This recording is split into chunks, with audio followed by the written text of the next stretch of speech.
I'm not allowed to have any feelings? Little hateful little. Hey, You don't need to be telling me that. It's okay.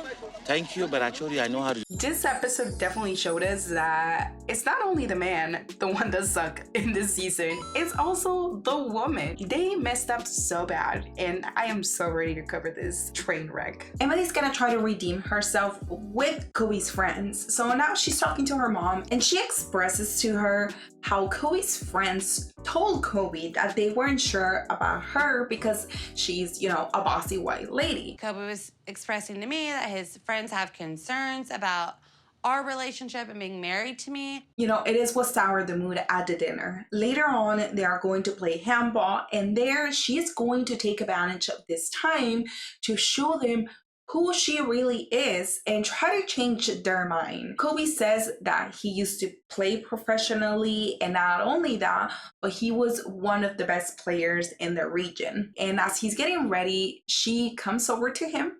She's like, wife knows best. And then she's telling him, you know, put your knee braces on. You have to make sure that you raise your leg. You have to do this. You have to do that.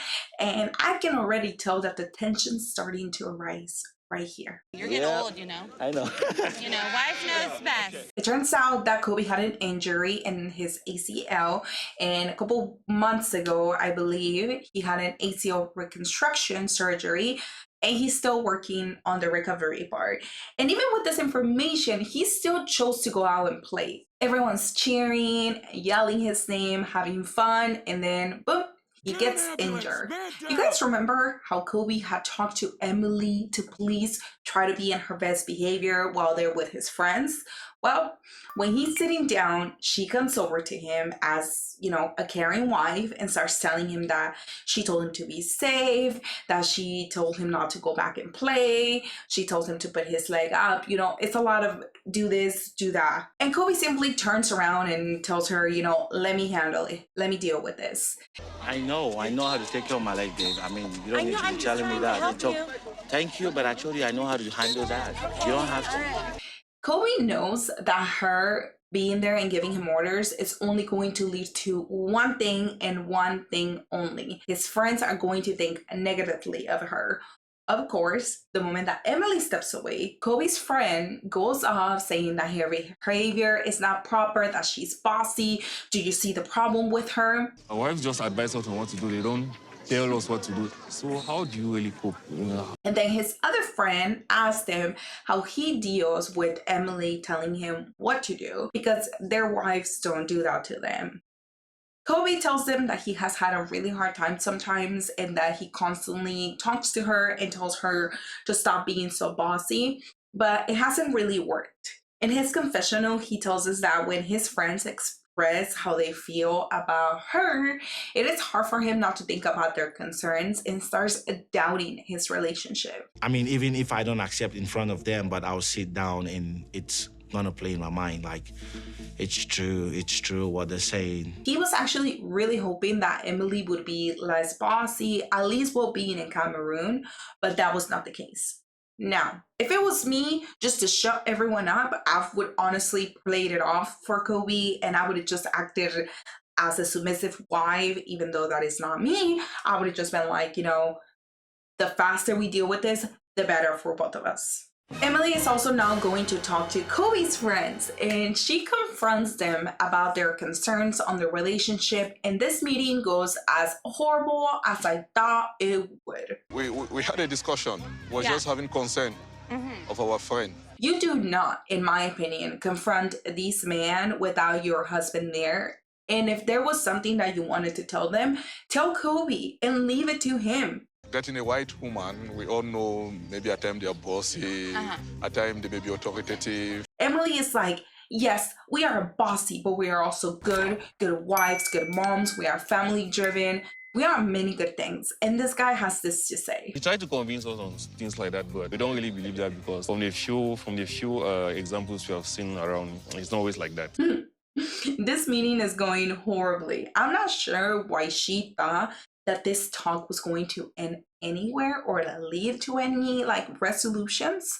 But then right here, Emily tells him, you know, does being a caring wife and wanting the best for him have anything to do with like being bossy. I'm just trying to be helpful.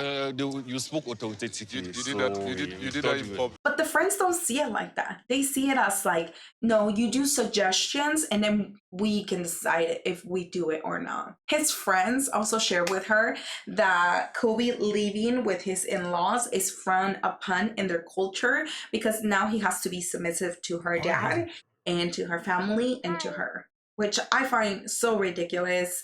We already know how expensive life in the US is, and there's certain states where some of us are not even able to afford a home. So for them to be like, oh, you living under that guy's roof, under your father-in-law's roof is not okay. It's just wild to me. You guys don't know. You guys have never been to the US. You don't know the experience here. So why are you talking so much? And then we also find out, You know, before he left to China, he had a girlfriend here in Cameroon. and she's not happy because he never told her this. Now, I don't really think it's that big of a deal, and I also find it insane the fact that the friends brought it up, because I believe that they brought it up just to piss her off. I don't think they brought it up to be like, oh, we just wanted you to know. No, they brought it up because they want to start planting in his mind to see what he's going to do with that. And they're doing a great job so far, and I hate it. I hate it because even Kobe admitted on this episode that when they do that, he does sit there and think about those things. So whatever. Now, this one's super quick. It is time to catch up with Runaway. After Jasmine leaves, Gino goes after her and he's like, Jasmine, Jasmine, Jasmine. When Gino finally catches up to her, he asks her what's wrong. And Jasmine starts crying and venting to Gino that she's depressed and sad, that she misses her children, and that this is the first time that she actually thought about going back to Panama. Not like the other times that you said it like a million times. She also feels like Gino has not talked to her one bit or showed any type of sympathy. Then he apologizes and he asks her, I feel bad about it. I wanted your kids to be here too. How can I convince you to stay?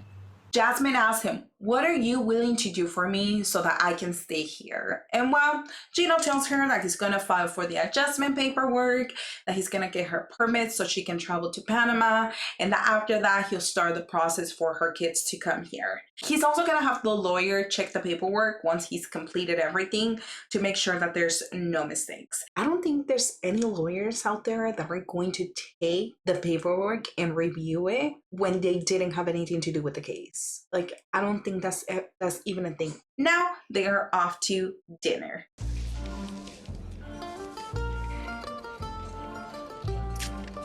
Oh, great. That's going to be in my brain for the next days. I am sorry. As they're eating, Gino is all by her. He's like this. And he's asking Jasmine, he's like, Jasmine, the other day you said some pretty hurtful stuff, and I'm just wondering if you really meant it, because I really want to have children. But I was mad. I felt that way I know that you day. were. And here, Jasmine tries to make him change his mind, in my opinion, by telling him things like, you know, both of us are getting older, kids are expensive, they're a lot of work. Are you sure you want to have kids? Are you sure you want to do this? And of course, he's sure, he does. He even tells her, I have told you this many times. I don't understand why you keep asking me over and over again. I don't have the same energy. I don't. No. I don't. And now I think about you, it's gonna be pretty heavy. But it definitely seems like Jasmine is just stringing him along and is never going to give him biological children, you know?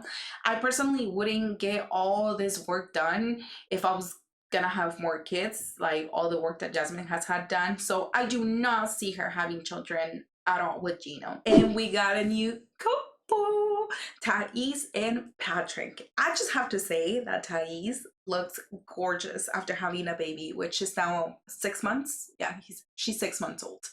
During their intro, they were making this like injury a huge issue. You know, you ruin everything with your knee. That made me so mad. Because, like, you knew that you could get hurt. Thais kept telling him, this is your fault, you ruined everything, you messed up. And they finally tell us why, because it turns out that they are going to Brazil for the first time in 2 years. So that is going to be incredibly excited. We also get a little recap on their story. As we know, Thais and John don't have the best relationship. But, I mean, he's a pain in my ass. And since the beginning, they bumped heads a lot. Patrick also had a bad relationship with his father-in-law, which is definitely going to play a role in this episodes.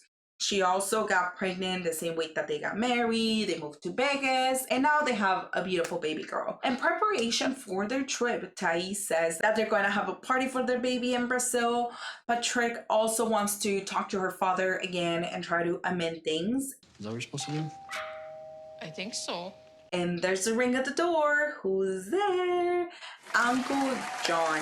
As we already know, John is engaged to Megan, and when he arrives, he starts talking to Thais. He's like, are you excited to see your father? Are you excited to go back? And oh, I heard that there's a party.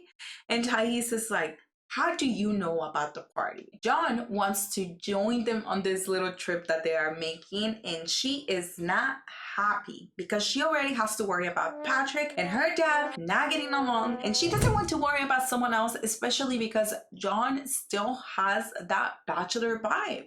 Once he leaves, Thais starts talking to Patrick, and she's like, did John invite himself or did you invite him? You were playing with him? Like, I wasn't planning anything. I told him that we were going to Brazil and that we're having a party.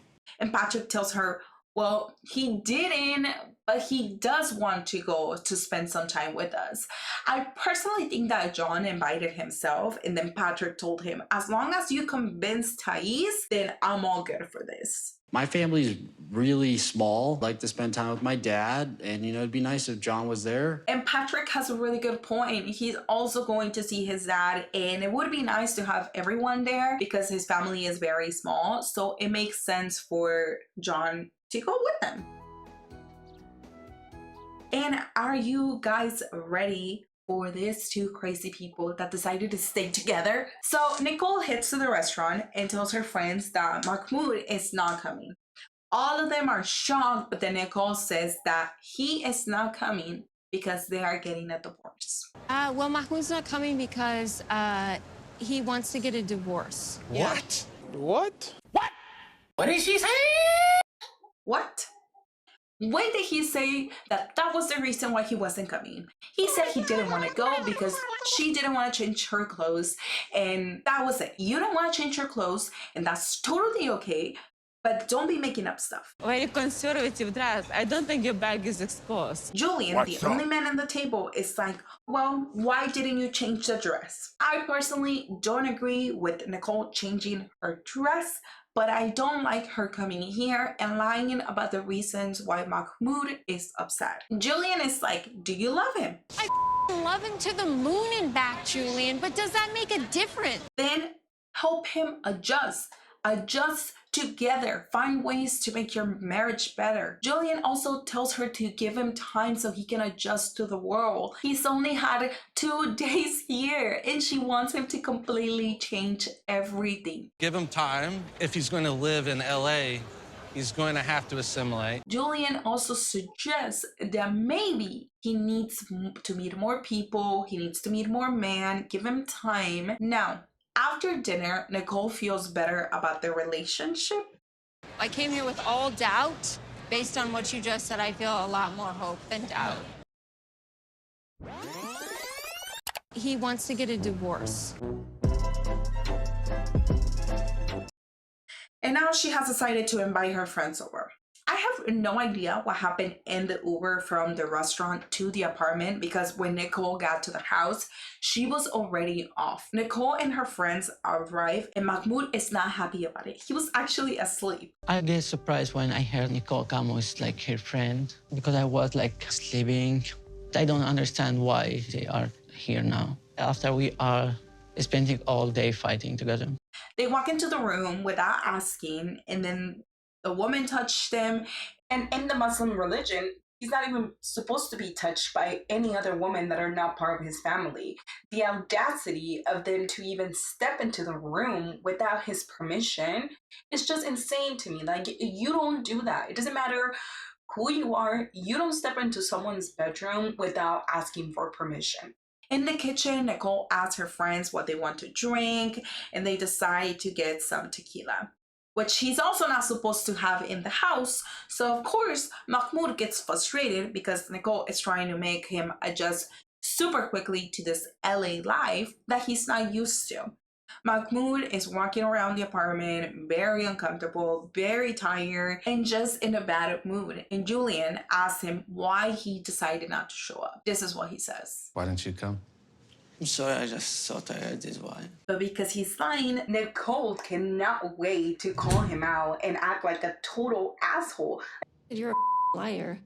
Mahmoud, tell the truth. Yeah, tell the truth. She literally started acting like a crazy person. The way that she addressed him was just so out of nowhere. When did we stop talking about our issues with our partners and then started involving all of our friends into it, especially in this type of form? Right here in this part, I actually noticed that she was probably a little intoxicated, and of course she was pissed.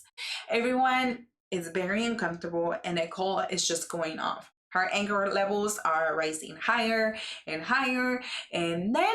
Oh, hateful little... Hey, wait. No, I don't even want to be near him. And it looks like he might actually leave the apartment in the next episode, which I wouldn't even blame him for. Esperar para las bolsas. Esperar para las bolsas. And here we are in Newark. Just kidding. We're in New York. Manuel and Ashley have arrived to New York, and in the car, Manuel is like, Empire State Empire, and Ashley's like, oh, the Empire State Building. Maybe we'll go there. Then she tries to make him say it, and he's already pissed. Ashley asks him, do you know what hangry is? And when she explains it to him, Manuel's like, Ese soy yo. Yo soy eso. And once they get to the hotel, Manuel is ready because he's hungry. But Ashley has something else in mind. She needs to make a coffee, she needs to shower, she needs to get ready, and then she reads the cards.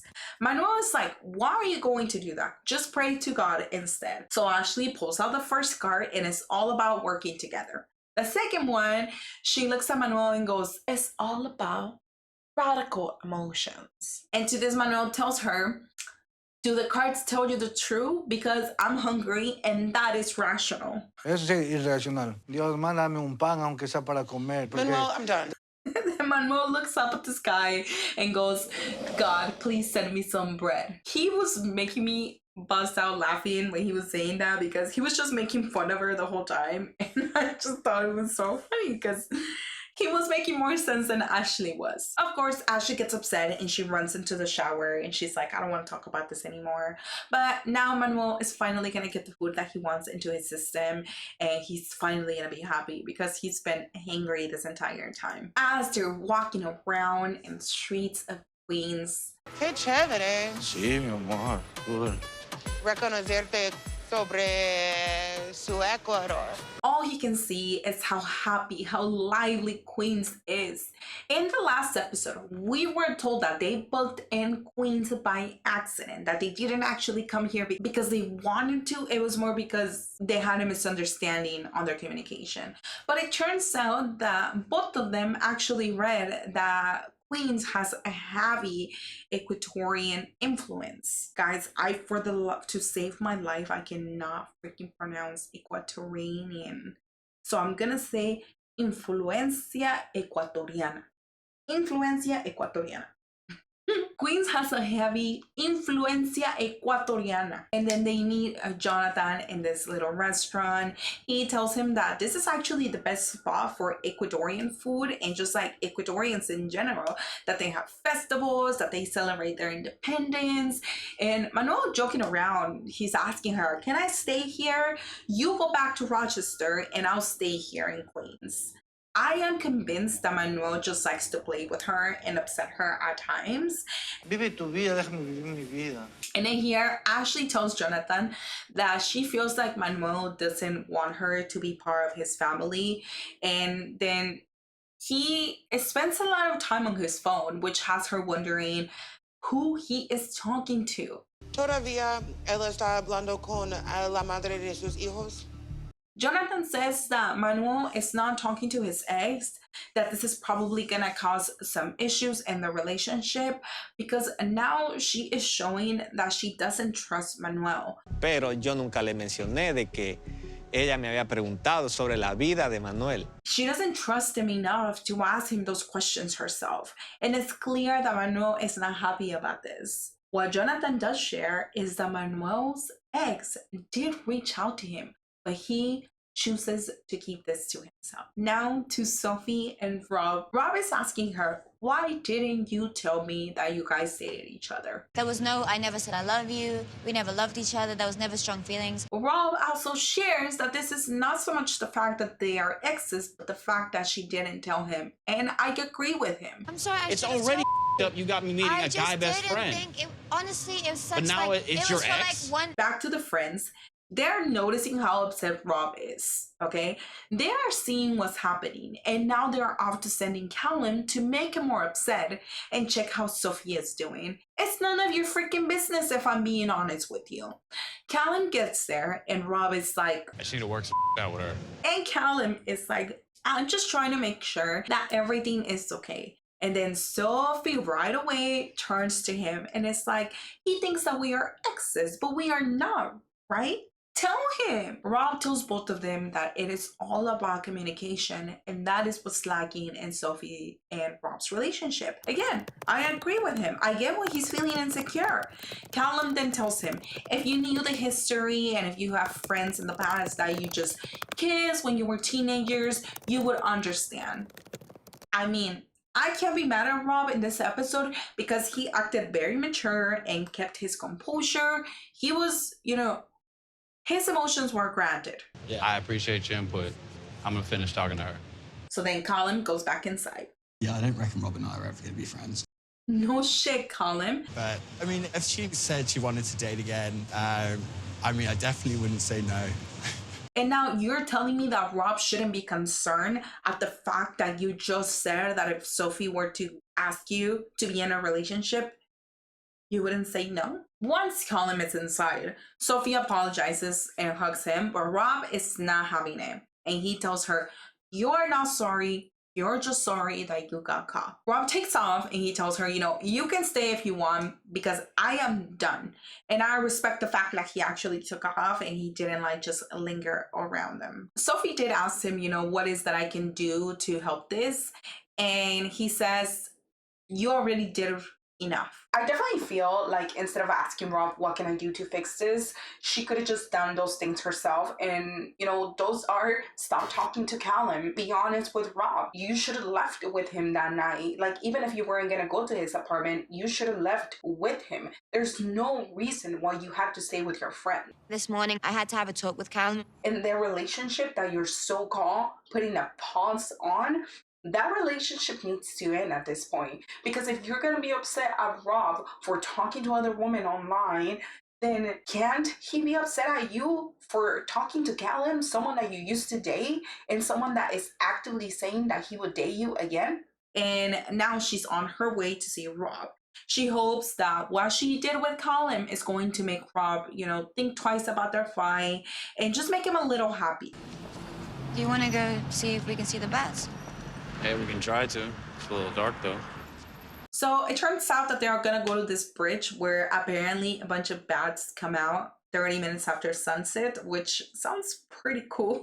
If any of you have ever been there and you guys know how it is, please let me know down in the comments. Tell me how it is, if it's worth to go watch it, so I know. After the conversation, Rob is finding it very difficult to feel like he's a priority to Sophie, but the moment that she tells him about Callum, he feels like... To be honest, that's the first thing you said in a long time that makes me feel like there is hope. But I cannot fix this alone. So Sophie looks at the floor and she's like, well, I'm here with you. No, Sophie, I want you to look at me in the eyes and say it. Say it. And now we get to the $1 million question. Will you be moving back in with him? Tomorrow. Really? You'll be home tomorrow? Yes. And Rob is very happy about this because this has been his goal since episode 1. And we're now on episode 5. So of course she is, well, of course that he's very happy about it. But that's gonna be it for today, guys. Let me know what you guys think about this couples, what you guys think about this episode, and put it down here in the comments. If you enjoyed this video, don't forget to like it, and also don't forget to subscribe so I can finally hit 1,000 subscribers. Thank you so much, guys, and have a great day. Bye. Bye.